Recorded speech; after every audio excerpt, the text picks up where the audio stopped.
Pero bago tayo magsimula, shoutout muna doon sa mga kulit nating estudyante ng discipline. Nakakulit pero magagaling, sila Makoy, sila Medel, sila Luces tahimik yan, at ngayon din sila Geroche, at saka to sila Tisa. Anyway, mamaya na natin ituloy yan, okay? They have to start with interior perspective to exterior, ha. Let us check first or set the unit. Type natin ang unit. Then, check kung naka-millimeter. Millimeter ang gagamitin natin. Then, we have to set this into 3D modeling. Okay, o yan na siya. 3D modeling. Then, we have to draw rectangle. Okay. So, sukat ay 8,000 based on the draft natin, ha. That may draft time plan. O floor plan. At check natin, dapat alam nyo yung inyong gagawin. 8,000 by 8,000 o 8 meters by 8 meters to, no? Okay, sample lang to, ha. So kayo gagawin ng sarili nyo, or you can copy if you cannot possibly draw your floor plan. Okay, then we have to offset this. Offset natin siya ng around, sabi nga exterior wall natin ay 150, no?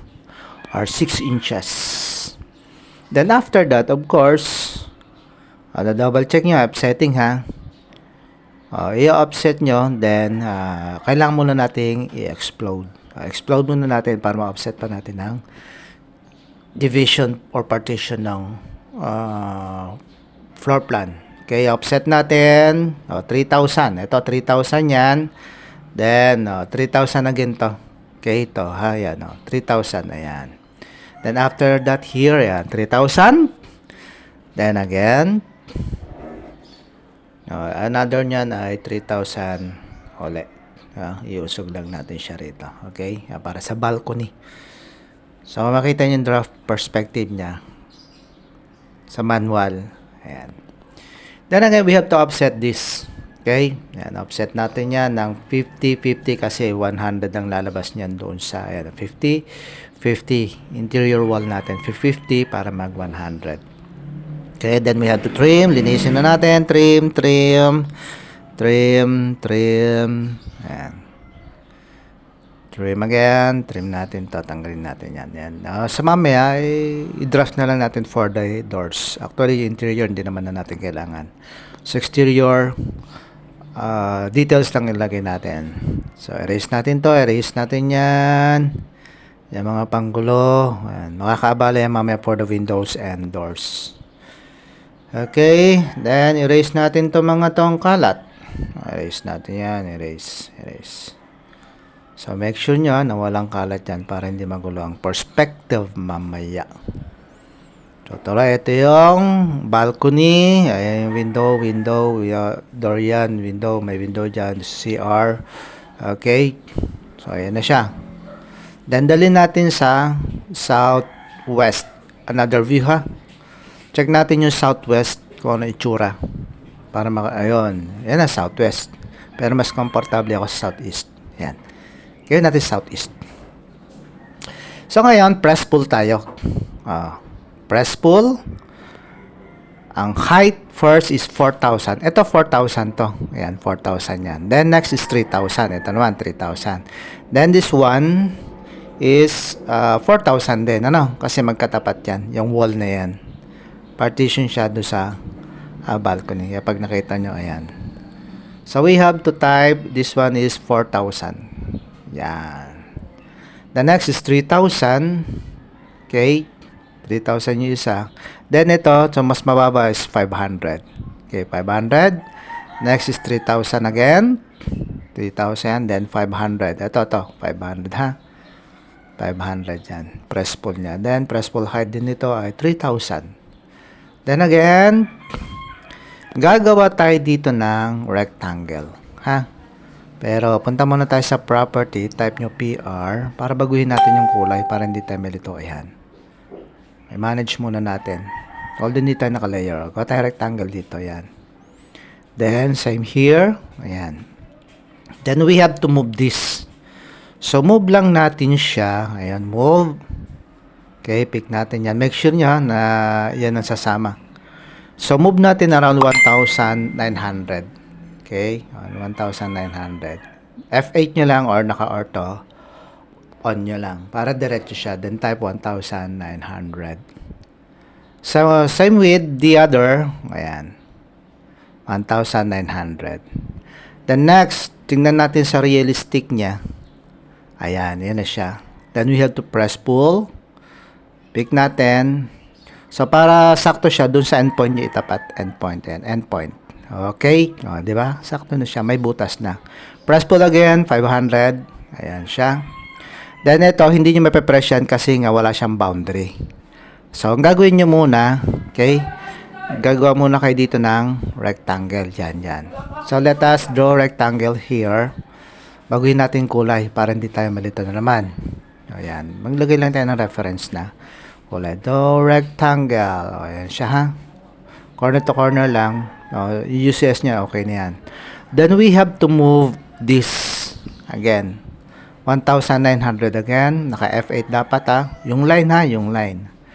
Yung midpoint ang ginagamit kong grip point. 1,900, 1,900 din. Itong isa. Okay? Ayan na siya.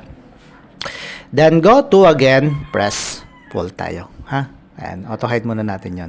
Press pull, endpoint, press pull, ayan. Then, ito, tingnan nyo. Diba?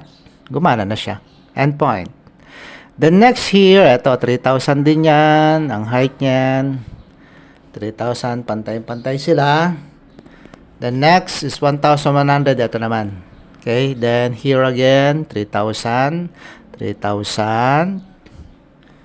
Okay, dito, gagawa tayo ngayon na rectangle din again. Kasi bintana, yan ha. Mamaya na to, wag mo naman. Gawa tayo rectangle here, pick. Ayan, yun yung ano niya, sukat. Then, i-move natin siya ng 1,200. Ortho on uli. Para diretso yung kanyang pagkaka-move. Okay? Ayan. 1,200. Then, press pull lang. Endpoint again. Ayan na siya. Then, ito naman, press pull natin to ng 200 lang. Okay? Ayos na yan. Then, gawa tayo ulit ng rectangle here. Reference natin para sa taas. Then, move natin ng 2,100 pataas. Ortho on ulit. Okay? O, move natin. Then again, that is 2,100 press pull again. Ayan na siya. Next here. So, baguhin muna natin. Pero ito muna is, height nito ay, ayan ha. Ito. 1,800 I think. Kasi may ano ito eh.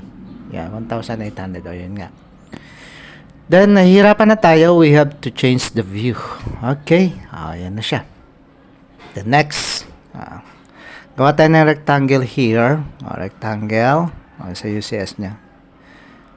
Check nyo lang siya bago kayo mag-decide sa UCS. Then, move natin ito ng 500. Ayan. Yan yung opening ng window para sa CR. Then, press pull. Sabi natin, end-to-end point lang para makuha niya eksaktong dulo niya.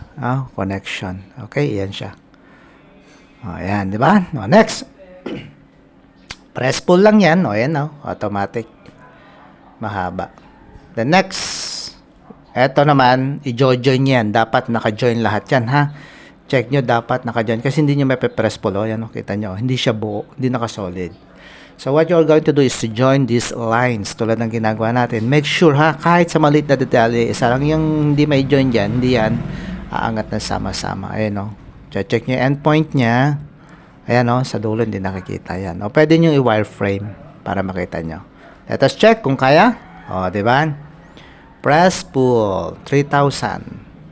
So, type nyo lang 3,000, then enter. So, this one is 1,100 lang tong height ito. 1,100. Then again, gagawa tayo ng rectangle for the window. Rectangle. Ayan dito. Point to point. Then we have to move this again into 1,200. Kasi yun ang height ng ating window. Muna tayo rectangle. Rectangle. Hirap makita yung UCS niya. Okay. Coordinate niya. Okay, pick. Pwede nyo yung wireframe, ha? Dito nilaras lang natin para mabilis. Okay. So, 1,200. Then again, press pull. Ayan na, di ba?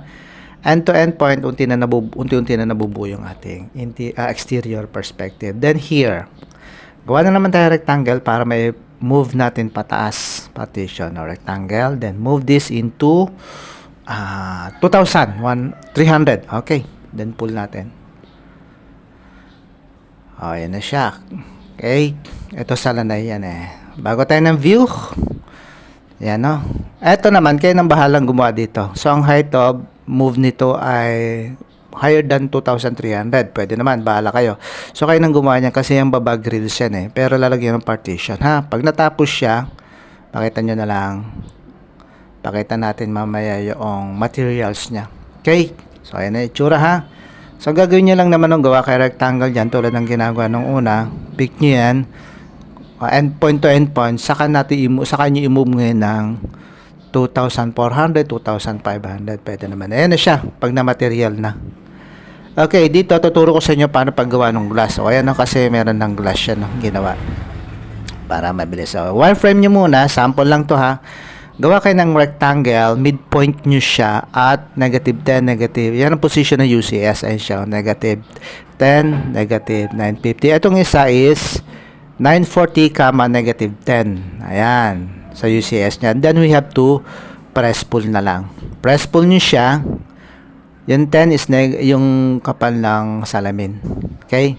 So, press pull nyo lang siya at 1,900 kapareho nung una. Ganun ang ginawa ko doon sa naunang dalawang malit na window. O, ayan na siya. Na kapag may material nyo, nilagyan nyo siya ng material. Okay? Sa realistic, ayan na makikita ninyo ha. O, ayan nakita ko. Wireframe. Ganun ang ginawa ko doon sa una. Realistic tayo. O, ayan na. Di ba? Then, material tayo.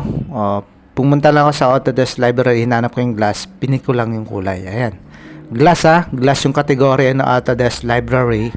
Pick nyo lang yung arrow doon. Nandun yung kategory. Hinanap ko ay glass. Ayan na siya ngayon. So, try ulit natin dito ha. Ito, lalagyan natin ng glass. Yung 10 is the thickness of the glass. Ano, Autodesk Library. O, halimbawa, yung pader, kulayan natin. Punta tayo sa paint. O, yan ang category ha, paint. Ayan, naglabasan na. So, pinik ko na yan. Then, i-apply na lang. Hanap ako ng kulay. Hanap ako ng kulay. Ayan, ito. Okay, okay. O, punta lang kayo dun sa library for the category. So, bahala na kayo magpili ng kulay. O, yan, ha? So, kaya naka-block-block yan para makapag-decide ko yung lalagyan nyo ng tiles, yung pang-part o ibang kulay ng part. Hindi siya tulad ng ginagawa natin isang kulay para may design naman. Then, we have two. O, yan. Ganito sa glass ulit. Sa glass natin, punta lang tayo sa wireframe. Okay, at 1,000 lang itong window na to. Then, yung kapal ng ano niya ha. Glass ay 10. O, ayan. Then, pull ko lang, press pull ko lang ng 1,200 ang height naman. Okay? Pag ni-realistic, ayan na siya. Pick ko lang yan. Then, again, punta ako sa Autodesk Library. Ganun lang siya kasimple. So, make sure nyo ha, na tama yung inyong pag-press pull. Pare-pareho ang kulay. Green na yan. Okay? So, punta ako Autodesk Library. Punta ako doon sa glass category. Hanapin ko ulit etched glass. O, yan na. Diba? So, ganun lang siya. Kasimple ng paggawa. Kapag tinignan yung ibang view, ayan na siya. So, kukompletuhin nyo yung kanyang, yung kanyang doors and windows. Bahala na kayo maglagay ng design. Including the roof. Kung gusto yung lagyan ng second floor. Ayan. Okay.